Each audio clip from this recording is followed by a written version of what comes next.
Yes. Yes, yes, yes.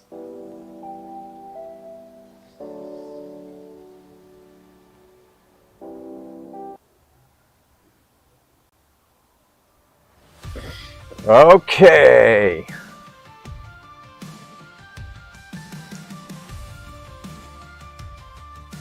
All right, all right, all right. Fist to the sky, no more tears, gritting teeth, burning Oh, fears, thank you. running through streets of fire, in our hearts sparks of desire. Stumbling blocks, endless race, dreams etched What's on going on, every everybody? face. Sweat drops drip like rain, pushing past endless pain. Rising Woo! flame, feel the heat, beating drums, steady beat. In the Yes, what's rain, going still we on? What's fight. going on? Through the dark, to the light. All right, all right, all right. How are you doing? Welcome, welcome to another episode of the Daily Growth Clinic Power Hour, where we come together to grow. Yes, yes, yes. I hope you're ready because today is going to be a pivoting point for all of us. Remember, this is a show where we get together one day, every day, 1 hour between 12 p.m. to 1 p.m. Eastern Standard Time with the intention of growth in wealth, in success, and in fulfillment. That's what we want. So, if that's something that resonates with you, then please join us.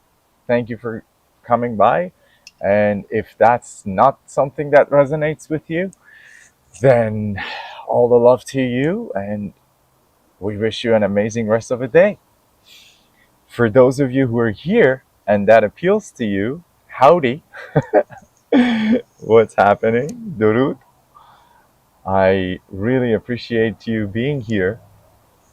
And every day we've been trying for 39 days to come together and discuss ideas, discuss strategies, discuss tools that are practical, that would allow us to foster a quicker growth experience. Hello, how are you doing, Nilakshi from YouTube? So I see some of your messages on YouTube, and here's the thing, there's nothing to sell you in this. This is just a power hour. So if you are after those three things, growth in wealth, fulfillment, and success, as strategists, as consultants, we are coming to you once every day for an hour, trying to share the strategies, the tools that we find and we provide for our clients who pay thousands of dollars for these. So the idea is the growth of the greater good. Uh, and the idea is that together, yes, it is live actually, snaps on. Yes, yes, of course we have. That's one of the things. And snaps on Petro is saying, do we have any solutions for debilitating anxiety? And how many of you guys, by the way, feeling anxiety? All of us, all of us. If you're a human, you feel anxiety at all times for different reasons. And that's one of the things that we talk about a lot. Because if you and when you're ready to take control of your life and you want to build it your way, one of the most important things that you will learn that all the successful people have done, that you could study, because everything is patterns, Whether we are talking time, whether we're talking society, whether we're talking our own psychology, we are patterns 95% statistically and scientifically by the time we are 35 years old, of the things we think about, of the things we do, and the things that we feel. So the feelings, the things that go through our minds, the thoughts, as well as what we do and don't do, 95% by the time we are 35 years old. Today is the same as yesterday. Those are patterns.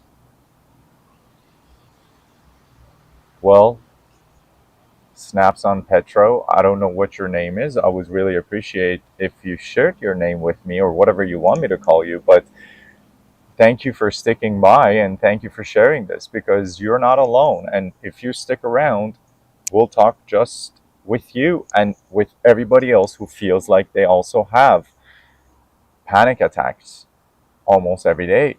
And by the way, again, you may not feel that you're having a full on panic attack. For most people, we just suppress those feelings with just pushing on and pretending like we're strong and we got to just figure this out. And that actually starts taking a physical toll on our bodies, on our immune system, on our health. So we now know through epigenetics that so much of what happens as chronic illnesses in humanity is manifesting because of suppressed emotions. And so, yeah, let's talk about this, brother. Let's talk about this. Uh, well, his name is Mitchell. All right. Thank you, Mitchell. Thank you for sharing your name with me, too. So, Mitchell, listen to this, bro. The thing is, scientifically, and I'm talking to you all about science because this is what we get paid for, to go conduct research on behalf of our clients who are very wealthy and they don't have the time to figure out the strategies. They just want the best strategies. Yes, that's something that the wealthy do. The more money you have, you actually purchase back your time, earn back your time by buying it through money. So you don't do things that normal people will have to do on a day-to-day basis, such as cooking, such as doing your own research, such as doing your own work. You just make your money work for you. And that's what you learn very quickly. So one of the things we have to learn, as I was saying, as a part of patterns of behavior, is that we have to build emotional mastery. And the reason we feel anxiety and stress is because we don't have emotional control. It's because we literally are becoming respondents to our circumstances rather than creators of our circumstances, of our reality. So this is a hard science fact what I'm talking to you about, because what we talk about is all based on physics, quantum physics, based on psychology, based on neurolinguistic programming, based on the teachings of some of the most brilliant humans today who are doing the hardest amount of work researching themselves. And we go to all of these people trying to collect information. So Mitchell, listen to this, brother. The reason humans, okay, here, listen to it this way, think about it this way. Anxiety is essentially, you have to understand what anxiety is, what stress is, if we are able to deal with it. Okay, we have to understand it. And please, this may sound boring, but it's not boring. This is about the way you function internally. If you're not interested to figure out how this machine works and operates, then you're never going to be able to actually operate it. I don't understand this. This is beyond me.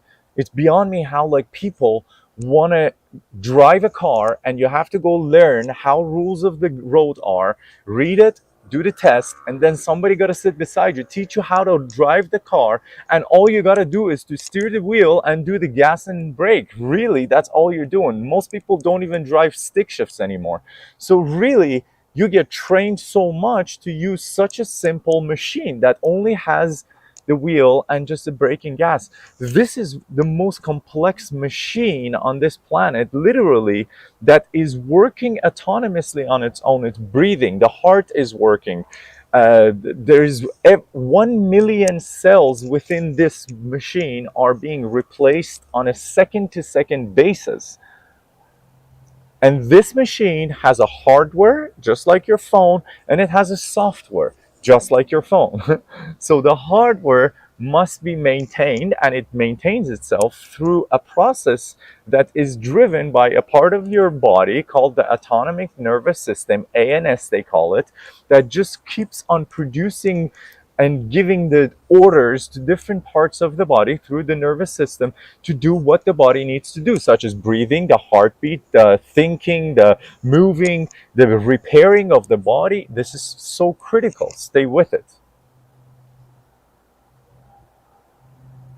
And I'm asking all of you, this is not only for Mitchell. Mitchell is the one who just stepped up to the plate today and he's asking the questions. This is for every human. There is no one human on this planet who doesn't experience anxiety, stress.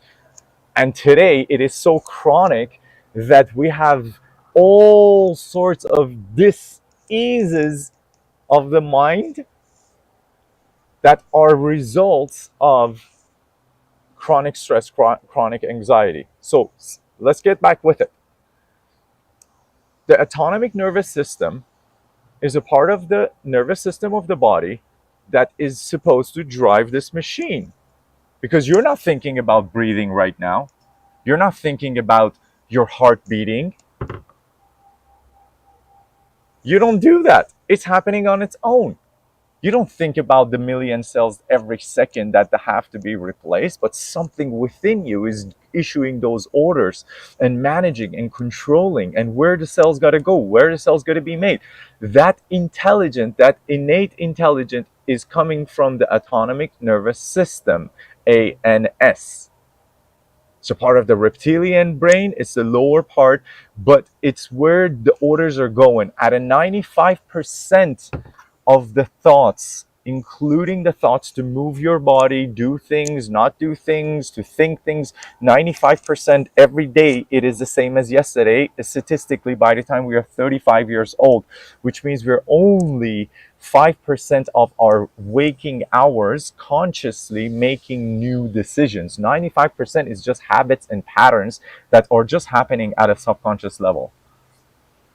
This means you waking up in the morning, the way you wake up, how you get out of your bed, how you actually, which foot you use to get off your bed first. Then what do you do the first thing? Do you go for your phone, or do you go sit on the toilet, or do you go wash your face? It is all the same thing. Then the next thing happens, and the next thing happens, and it all happens in the same order. So I want you to understand that statistically, all of us, all humans, of that 95% that is the same by the time we are 35, and it actually gets more than 95 by the time usually we are like at about 50, it's like 97%. That's why people become so difficult to change. But anyways, of those 60%, so 2/3 of the 60,000 thoughts, about 45,000 thoughts, 2/3 of the time our mind, our brain is focusing on what is missing, what is not available, what is putting me on fear, what is triggering me 60% of the time. And that, the moment, I want you to understand this, the feeling of anxiety is just a byproduct of what is happening inside your mind, because feelings are not created on their own. They're created within this contained machine, and the brain is the one that creates those feelings through the thoughts, through the orders that it issues. So if you feel anxiety anytime, if anytime you feel stress, anytime you feel like that ball of fire, like churning here in your stomach, like, oh, like, what is this?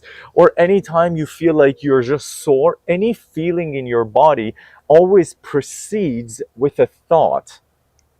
And that thought is always started with where your attention is focusing itself. Pay attention to what I just said.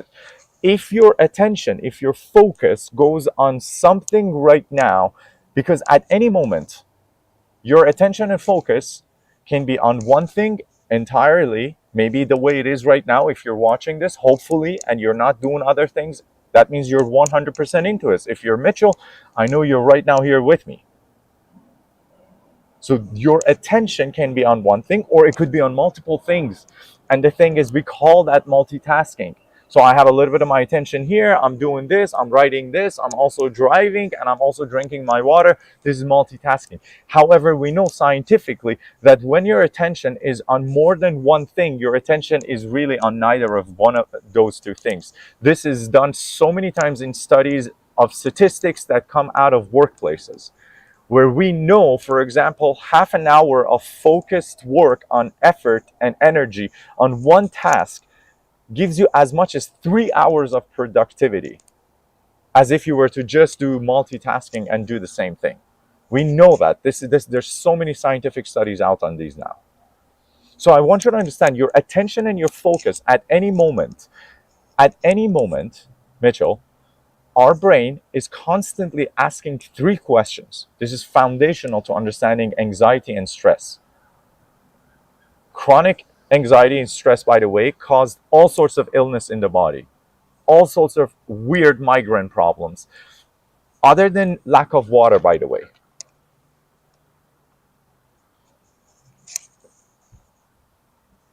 Always have your water. 60% of your body mass is water.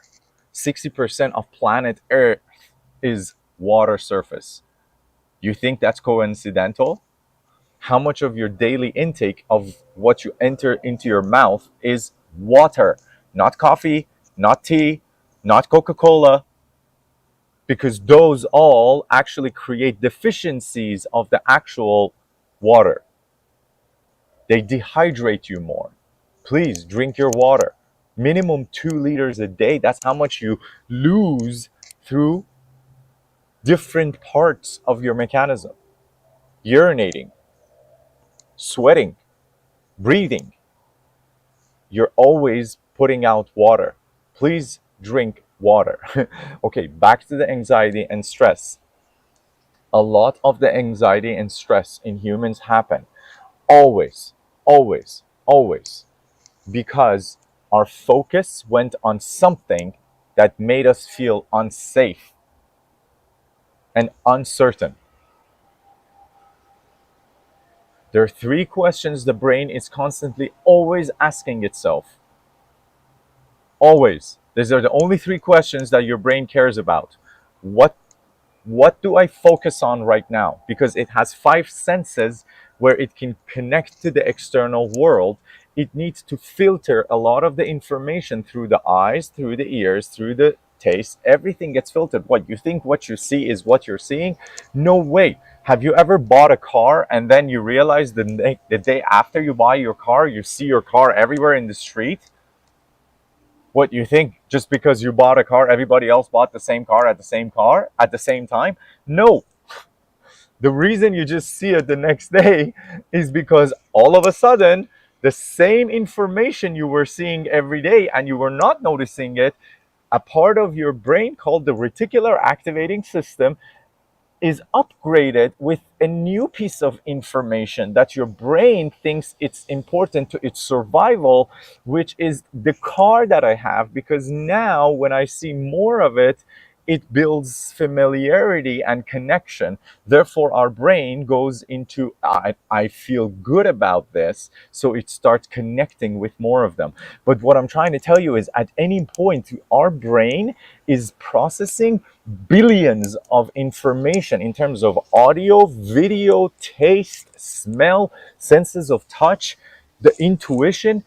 Billions of information points are being processed in the brain. What you focus on becomes your experience. Pay attention to what I just said. What you focus on becomes your experience. You don't experience life, you experience the life you focus on. because whatever your brain wants to focus on, now it will ask. That was the first question, remember, what should I focus on? That's always a number one question of the brain. Number two question that the brain always asks itself is, what does this mean? What does this mean?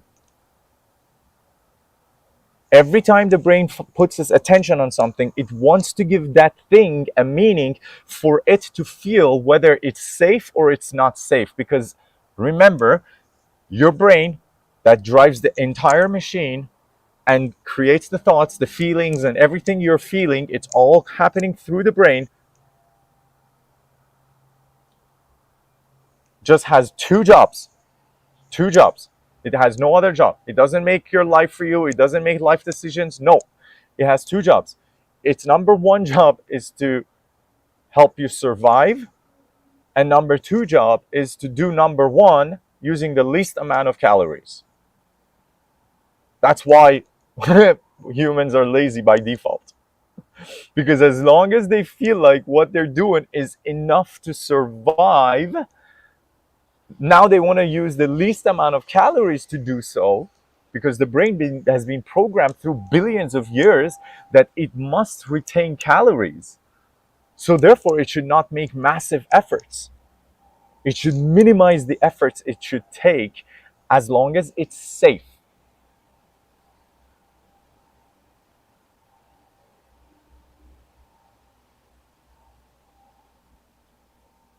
Snaps on petrol. Thank you so much. That's perfectly fine. I appreciate you being with us, and I appreciate you starting this conversation as he's saying he has to jump out of this. These videos are always available to you on this very channel. You can always come to our YouTube channel, watch the replays, and you can go on our Instagram or on our Twitter or LinkedIn through the same name and talk to me directly if you want, because there are so many questions that we take. By the way, I'm going to continue with this. I just wanted to kind of input this, that these videos are available to you. We are literally sharing this with you for your growth. I'm advocating for you to become your own best version of yourself. I'm not selling you nothing here. There's nothing to sell you. So thank you, Mitchell. Remember, the brain always asks, let's go back to this. 3 questions. The job of the brain is to help you survive. How does it do that? Using the least amount of calories. That's what your brain's job is. Don't make it complicated. Everything else you think that it's supposed to do, oh, it's supposed to figure out, I cannot think my way out of this situation. Of course you can't. Einstein says, the greatest scientist of all time, says, you can never find the answer to a question with the same mind that asked the question. You have to change the mind to a different perspective in order for you to be able to find the new answer that you were hoping for. So let's see the brain for what it is. It is a device that is supposed to help you survive and do that with the least amount of calories. Cool, perfect. Now we move on to the next part. Okay, now how does it do that? Well, it does that through 2 different methods. One is a subconscious mind, which is the autopilot part of the brain. So everything that we do for over 45 days, or anything that you think for over 45 days repetitively, it becomes now a part of your subconscious mind, because the brain says, well, I guess we've been doing this long enough. These neurons have been firing together for so long that these neural pathways that were firing together are now literally wiring together. You could see this under microscope now, where they create these permanent pathways that become known as habits. So every time something happens, which is a trigger, which is what starts that thought or emotional state, then the body knows automatically what to do with it. It's like when the moment you scream, your body turns around and knows what to do to respond to it. Or the moment your phone rings, your body automatically knows what process to go through, where the button is to even pick up. You don't even need to look at the screen anymore. Your finger goes literally where it's supposed to be touching. Because this is all built into the muscle memory through your subconscious part of the brain that takes up the ordinary decisions that you're committing yourself to for a period of between 30 to 90 days, depends on how many, who you ask, but the average is 45 days. Anything that happens inside of you, in terms of a thought or in terms of a doing or in terms of a feeling, for over 45 days, now goes from the level of conscious into the subconscious mind, where your body learns now how to do it without even thinking about it.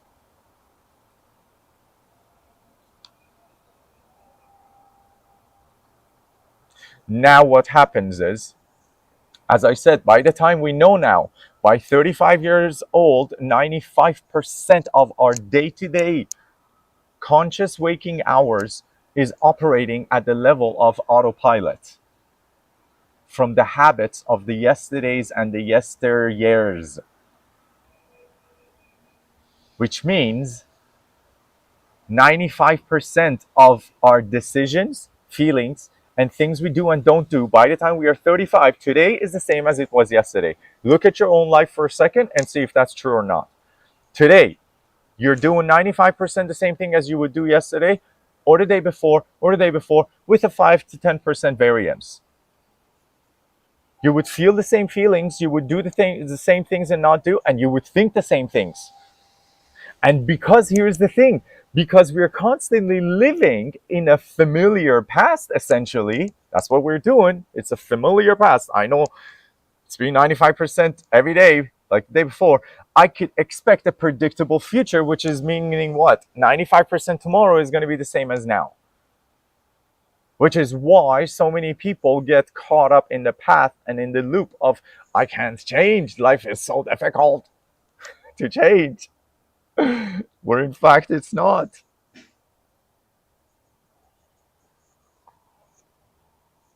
If you have a coffee or a tea, it's a good time to drink on it, or your water, actually.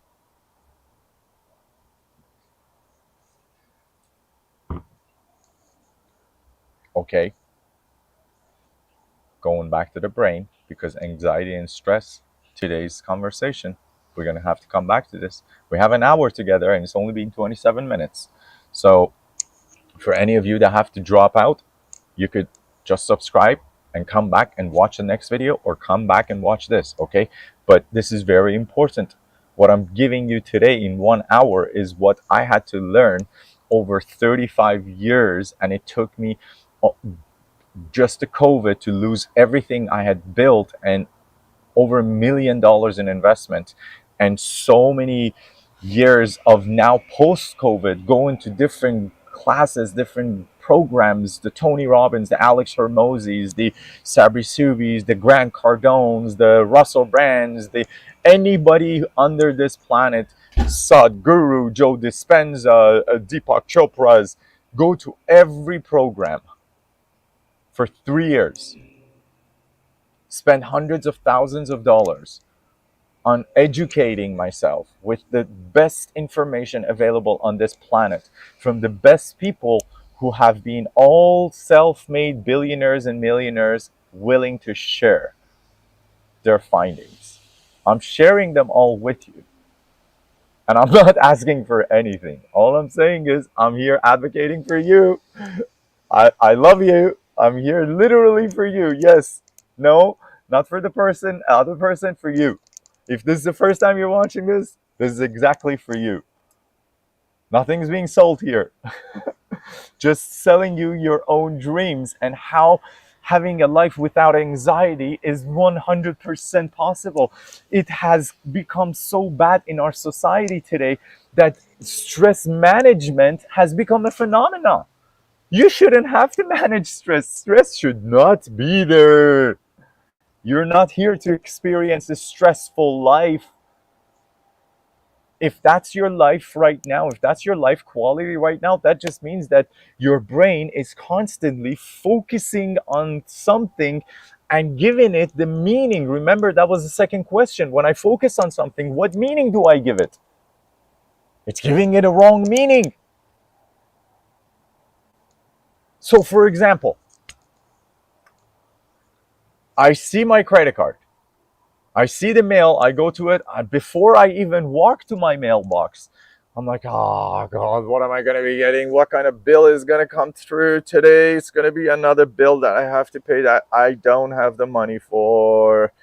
Oh God.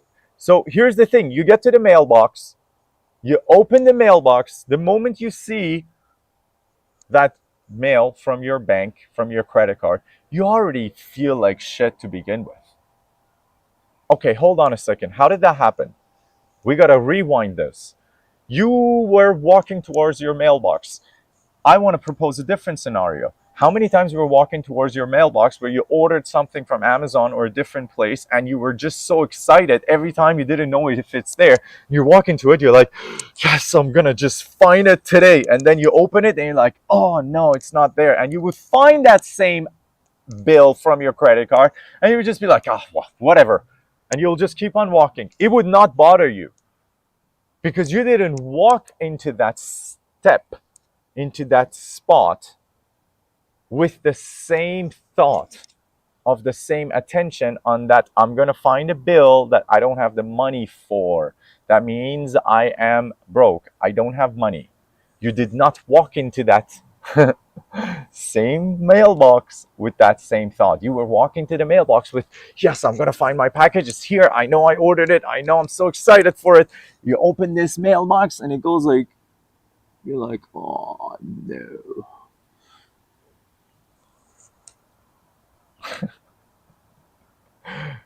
But then you don't actually go like, oh no, you just take it and then you go home and then you just actually throw it on one side, or you just even open it and you're like, ah, whatever, I'll deal with that later. See, two different outcomes, same person. I guarantee you, you have experienced both of those. Okay, but what happened here? In one instance, I already feel anxious the moment I walk into it, and I already feel like, oh, that gut wrenching is coming, and oh, there's not enough money to be paid for this bill. It already puts me in a bad state. Why? Let's go back. It was question number two. You gave it a meaning. Okay, so your brain focused on I have to go walk to this and I'm going to find a mail. Of course, I know that. Now, the problem happens with anxiety and stress and fear and all of those shit feelings that don't make you good and happy in life. When we give what we focus on the meaning, we have to give it a meaning.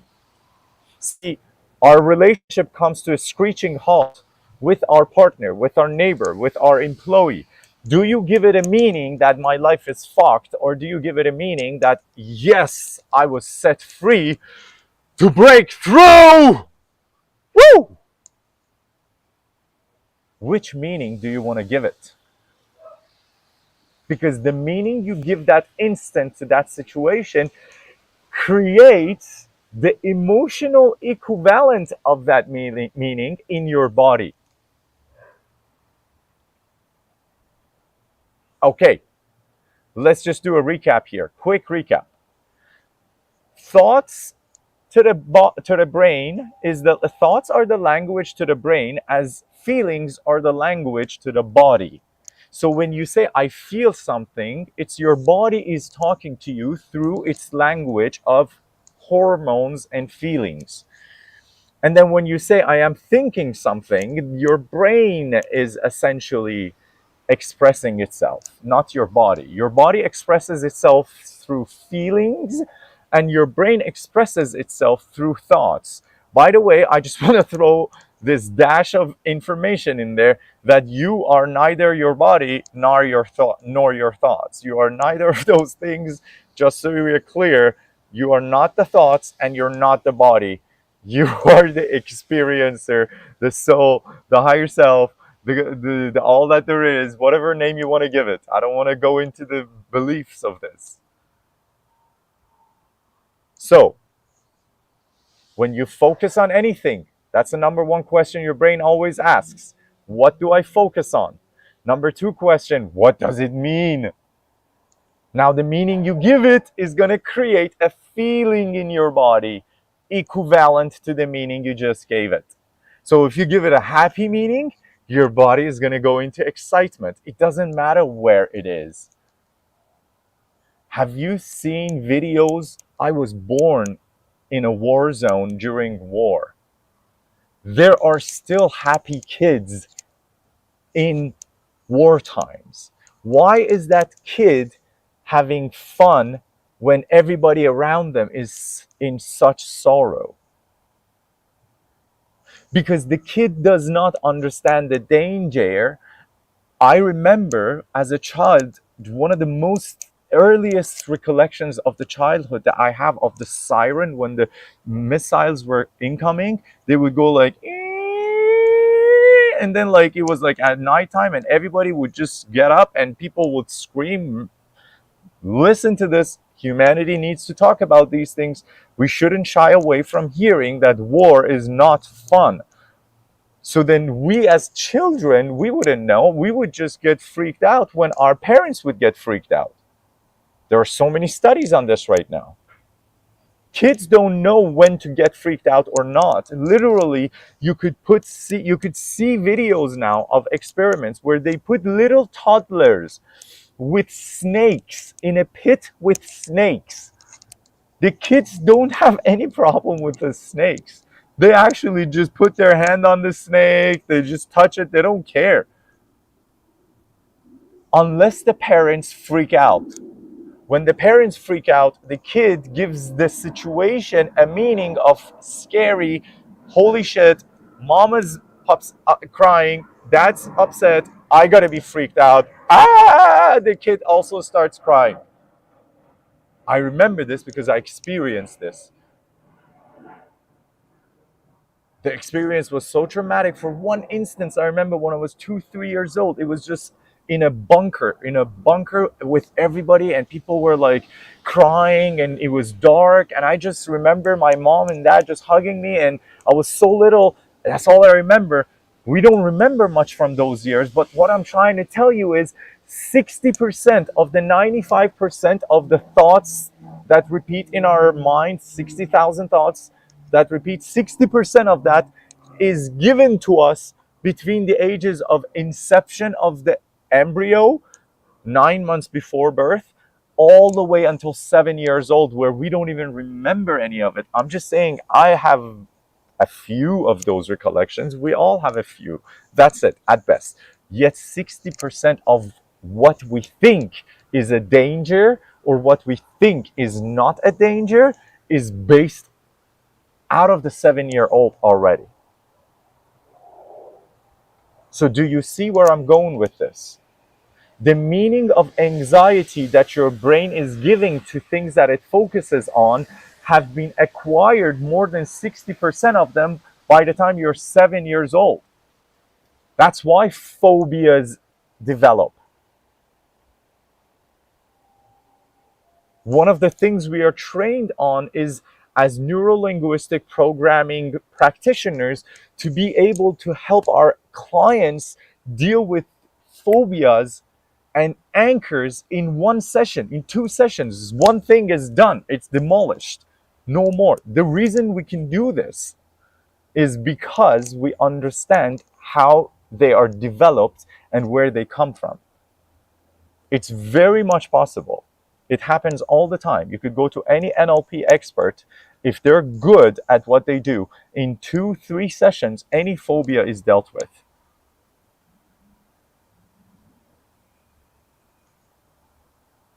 Even phobias of pets, of snakes, of dogs, of anything. All of them. Okay, so let's come back to this. The 3 questions that the brain asks. What do I focus on? Very important. That's why you must protect and guard your attention. Your attention is under attack constantly. The 5% of your conscious attention every day that you do have, everybody wants a piece of that 5%. Remember, 95% is automatically on autopilot of your time and of your thoughts and of your emotions and feelings. You have 5% available to you every day that you get to create consciously. This time, by the way, which is why I'm so honored for every one of you who are here, and I'm doing my best to give you everything that I have and everything that I can. This attention is the most valuable thing that we have as human beings. So protect your attention. because what you focus on, where your attention goes, energy follows. Wherever attention goes, energy follows. If I got you right now, if you're driving, obviously don't do this. If you're operating machinery, don't do this. But if you're not, for 1 second, I want you to do this, please. Do this so that you could see what I'm saying. Do this for a second. Close your eyes. Take a deep breath. Okay, take one more deep breath.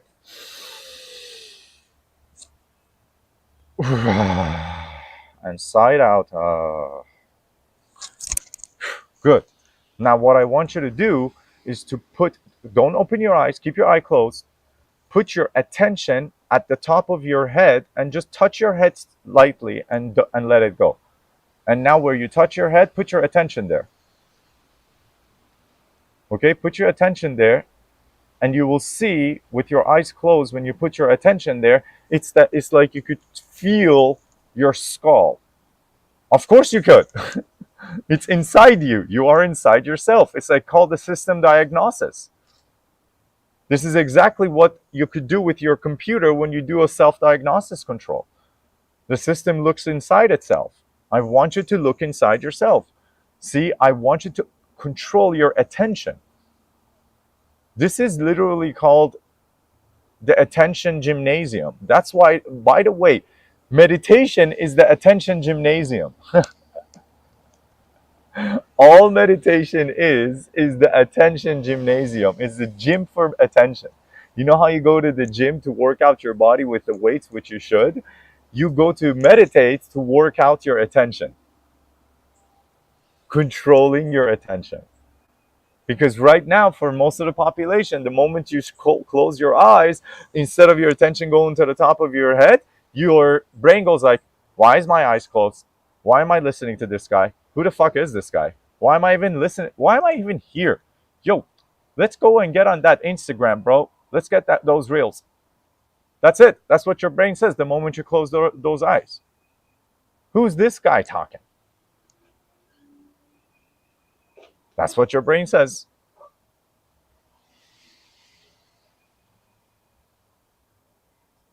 So, you see, as humans, we are very predictable. We all want to think we are unique and, oh, my life is so special. I'm sorry. This is good news. But our lives are not very special. We are very much alike, and we behave the same at a neurological, at a physiological level. We are 100% all identical, same machine, same operational basis. That's why we have the doctors that could understand all of our bodies, despite whether you're Chinese, African, American, Asian, doesn't matter. Middle Eastern, doctors can work on all of us. You see, physiological level, 100%. Psychological level, 100% the same. What do you think? You think we're different? No. See, the thing is, we have a lot of formulas of how we built up our own lives. The formulas are a few, about 9 or 10 different patterns of formulas that we could fall into. But then the rest of it is just like the game, right? Like you just make it your own version and you fill up the blanks. But the formula is the same. It's really easy to manage stress when you understand that when your brain puts its focus and attention on anything, because that's what it's doing 24/7, that's its job. Because it's, by the way, why is it trying to put its attention on things? Because it's trying to find danger and save us.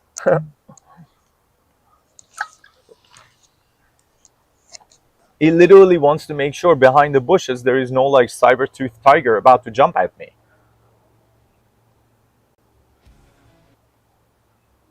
Does that make sense? Or somebody's not hiding around the corner, jump at me. Did you know that over 90% of women within the past week of their lives, over 90% of them feel unsafe at one point at one time? Literally physically unsafe. So this is still something that is, a lot of men don't believe this because they don't think, oh, my life's in danger when they're walking. But in women, that part of the brain is still very, very active, searching for patterns of danger because they are the prey still. So the brain has to function at a more survival level. So I want you to understand what to focus on. The brain is asking itself regardless of whether you're aware of that question or not. Now it's choosing its own attention to its own thing to focus on based on those 95% patterns of thoughts, feelings that we have acquired over decades of our lives through school, religion, culture, family, friends, all these things. We didn't make anything up. You understand? You, me, we didn't make nothing up, my friend. Sorry to tell you this. All that we are is a mishmash, every individual, of the beliefs of hundreds and thousands of different beings that have come before us, that they have passed those beliefs to each other, and somehow we acquired those beliefs in our own lives, and we kind of assembled them in the shape of who we call me, in a unique, beautiful, artistic presentation. That's what literally every human. But those beliefs, none of them are yours. None of them. Even the most foundational beliefs that you think you have of God, of existence, of earth, none of them are yours. They all come from, either if it's earth and science, from religion, from scientific researchers who put their own time to make their own meanings of what they put their attention on, and then give us the conclusion, and then based on their conclusion we go like, oh, okay, yeah, that's the truth, then I'm going to give the same meaning to whatever I see warming, because that's probably global warming. That's literally what we do through science. That's why science is also religion. Doesn't matter. Anything that gives you a form of belief so that you would use it as a rule to live by, it's the same thing. The stories of the past 1,000 generations, we call them a religion. Every culture has its own religious stories. Science is its own story. By the way, the scientific story changes all day, every day. That's why scientists a little bit are different than religious people, because religious people fight to keep their beliefs. Scientists, at least until recently, until before COVID, they were very open to the concept that science changes every day as we have new findings. So of course science is going to change. The beliefs will change. We just adapt with new best findings that define our understandings of what it is that we were focusing on. That's what they used, all scientists used to be like before COVID. Then all of a sudden after COVID, a wedge started where it was like some scientists believe that the science is done. Now we don't need any more research. We know the vaccine is good, no more research necessary. And then everybody was like, bro, what are you talking about? This is a new concept of mRNA vaccines, and no research has been done on this, and no long term. They're like, no, no, we don't need research. Good. This company says it's good. They're selling it. Therefore, we should take them at their own word. It is good. Okay. They were not scientists. Those were the same religious people that now are taking their science as their religion, and they're fighting to keep what they believe. And always remember this: you get to keep every belief that you fight for. All yours, my friend. Nobody wants those beliefs. You want to fight to keep them? No problem, keep them. I just want you to understand, none of those are yours. So the beliefs of I'm weak, I'm not able, I'm not helped, I'm not protected, I'm not bodied, I am not beautiful, I am not strong, I am not wise, any of these things, versus the I am wise, I am strength, I am wealth, I am abundance, I am resourceful. All these beliefs are not yours. You just choose to adopt them as who you want to portray yourself out to be at this moment. And that changes all the time, because what you believe, what you're holding on to in terms of your belief now, is not the same as it was 20 years ago, and it will not be the same as it is 20. For the most part, people change very slowly. But I'm telling you, how many people do you know in your life that have changed overnight because they went through a breakup? They went through a massive loss. Change doesn't need to happen slowly and painfully Change can happen in an instant, and it does happen. That's why, for example, as breakthrough consultants, that's why I'm saying I'm doing this every day with you guys, for you guys. This is what we do for a living, going one on one with our clients and creating this space for them where they could experience change in an instant, instead of having to wait to go through 10 years of pain and hardship to come to that same conclusion. And yes, the people who are most successful do this to become even more successful, because they realize that you're not competing with others, and you cannot compare yourself with others. You're only competing with yourself yesterday, today. So your own biggest limitation at any moment is your own limitations set by you. That is why it always costs us so much time, pain, blood, sweat, tear, money, health, for most of us to come to the conclusion that this belief that I'm holding on to, that I'm fighting to be the truth, is not serving me anymore. And then at one point you come to so much pain that some people are like, you know what? Fuck it, I'm done. I'm done with this bullshit. Not another minute, not another second. I'm not gonna tolerate this bullshit anymore. And at that moment you just move. Instantaneously things change. We have all experienced that.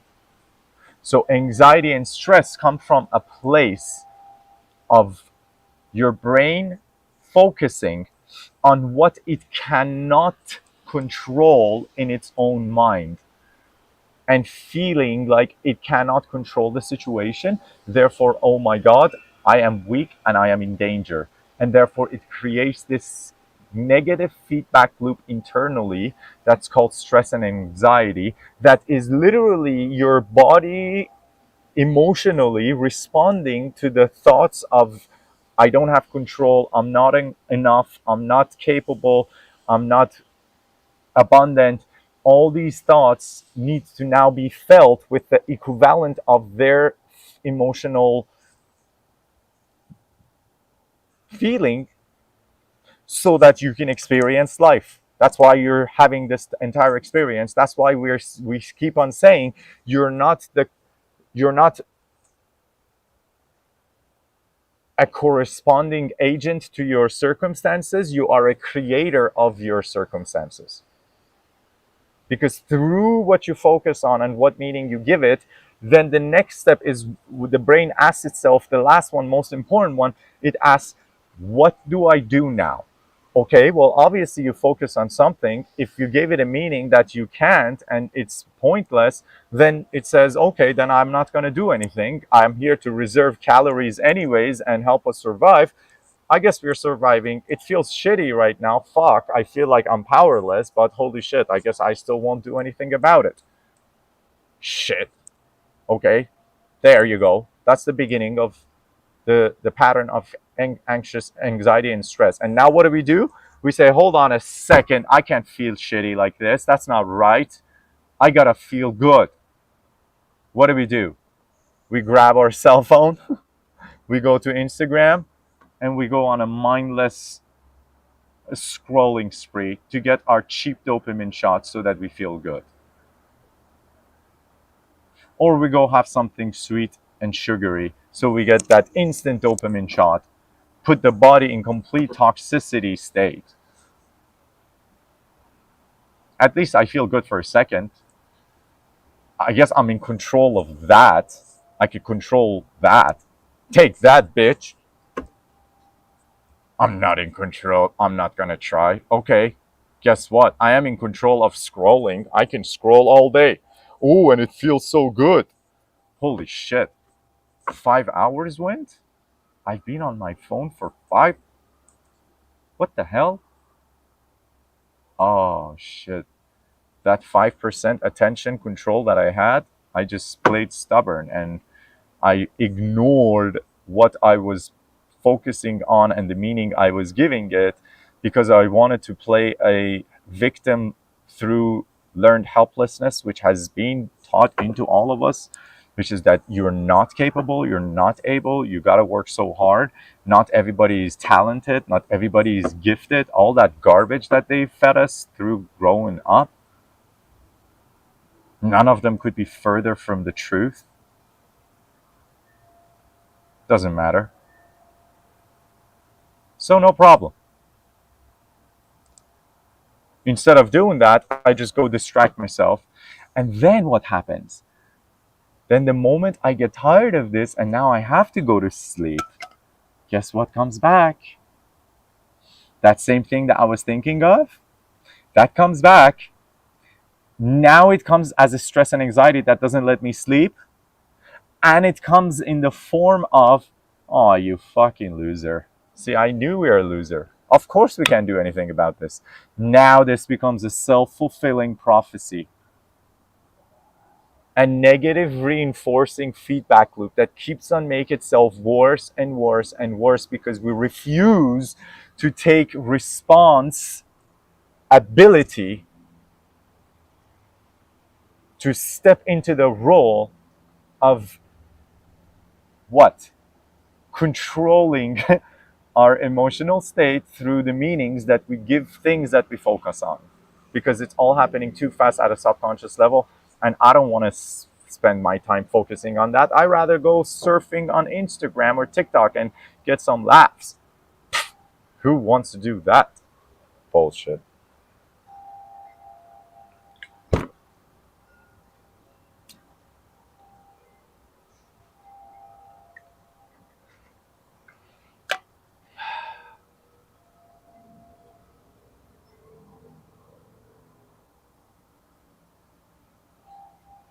Who wants to do that?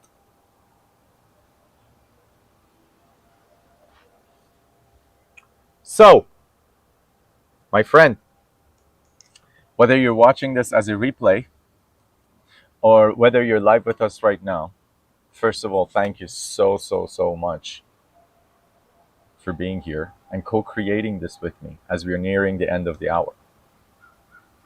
These conversations are deep, and as I said, even us with intentionally applying ourselves to the cause, lovingly, wantingly, we go through week-long programs to learn how to do it ourselves, how to become better mastering emotional pattern recognition machines ourselves so that we could do it for others. And if somebody wants to do it for themselves, to hopefully be able to teach them how to do this. That's what I'm doing with you. So if you only knew how much time you're saving and how much money, I'm so happy that you're here doing this for yourself, committing to your own growth. I don't want anything. All I ask for, maybe if you felt like this was helpful, is a like or a comment or a subscribe, whatever it is, so that the system understands that we're here doing good work.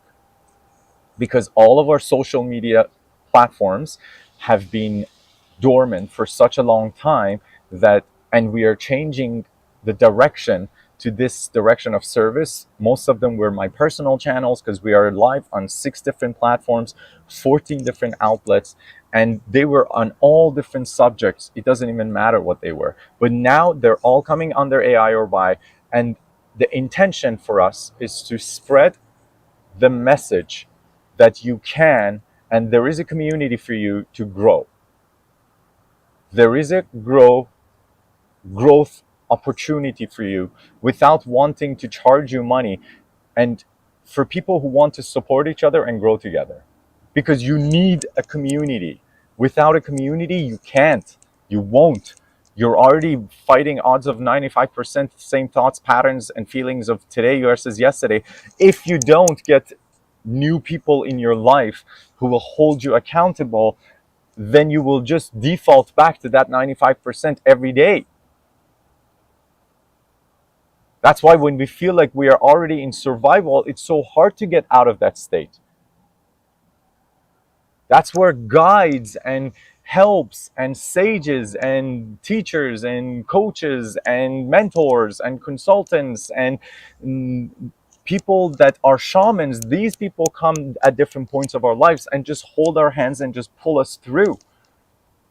So it doesn't mean you have to spend money on it, but then so what if you have to spend money for your own growth? The Warren Buffett, the richest man on this planet, says the best money you will ever invest in your life is to invest on yourself,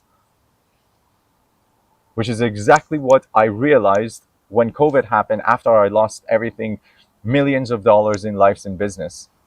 And I was like, holy shit, I put everything in the basket of business and it's all gone. Now it's time to go on to myself more than I used to before, because I was always a nerd. I was always a nerd since I was a child studying, but the perspective changed. Remember how I told you Einstein says the questions cannot be answered with the same mind that asks them? I was asking so many questions and trying to find the answers to them using the same mind that was asking them, and I was not finding the solutions that I needed. That's why everybody gets stuck, because we keep on wanting to find the answers to our own questions using our own mind, which is just a framework, as I told you, of 60,000 basically garbage that we picked up through decades of our lives. By the time we are 35 years old, we didn't even approve half of them, more than half of them. We don't even, honestly, if I was to put them under a microscope for you one by one, every decision, you would be like, I don't know, like at least 1,000 of them will go as of right now. Peace out. Because they're no longer serving you. However, at a belief level, at a deep level, they are driving all of your decisions, emotions, and thoughts. So then the question becomes how to break out of these. The principles are important for you to understand, because the tools will only work when you know what they are going to work on. If I just gave you a wrench and you didn't know what to use it on, you're going to just throw it away. But if I told you this is the one you need to open the piping under your sink when you want to change it, now you just put it under the sink and you will use it when needed.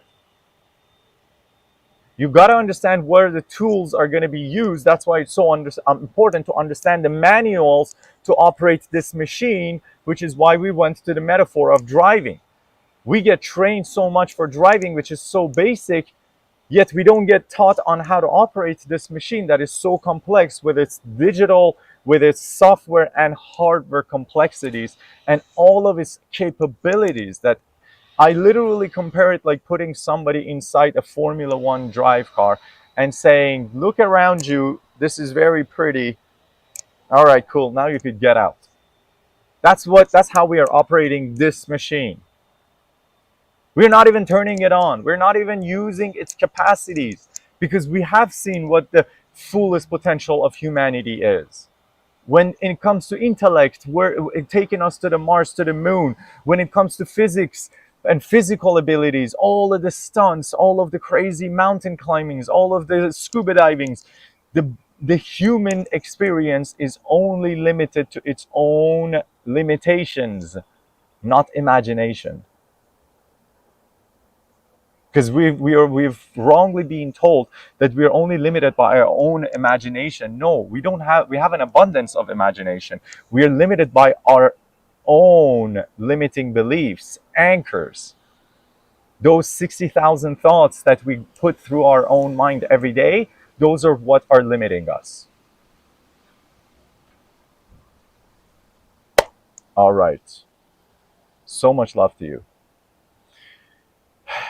Day 39. What a beautiful day it was. Tomorrow, it's going to be another beautiful day. 12 to 1 p.m. we start the event and we go on for about 1 hour live. Okay. And I love you so much. I hope you got a lot of value out of this. Your anxiety and stress should not be there. If they're there, you need to seek a way to stop that before it starts taking physical toll on your body. Those can turn into unexplained autoimmune phenomenon that will start at the body will attack itself, the immune system will attack itself, the headaches, the unknown problems, the digestive problems, the arthritis. The early onset of arthritis that's now coming to humanity is unexplainable to scientists.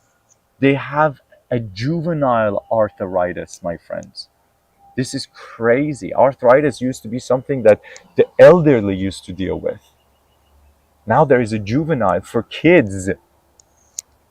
It's because the mind is going crazy, the body is going crazy, being fed with toxins all day, every day that are not serving it, and frequency exposure is more than ever before.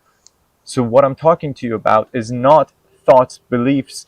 These are science, these are studies. You're more than welcome to message us and ask us for further research on anything you want to explore on your own world more. Please, whatever you do, take action. Don't just listen to stuff. I'm not only saying for this, but other stuff that you come across. Take action, okay? I have a lot of things to do. We have a crazy week ahead of us here in Florida, where we're going to go to Miami for a big exhibition, and we're going to go to Orlando for a big exhibition and connect with so many beautiful souls in person. And I wish that I didn't, but I think for the next 7 days, we're going to miss a couple of these weekly ones when we are attending the show. Everything else I try to keep up, and I'll see you anyways on one of these. Please subscribe to the YouTube channel and put the ring button so that we will be able to let you know anytime we are live if this interests you.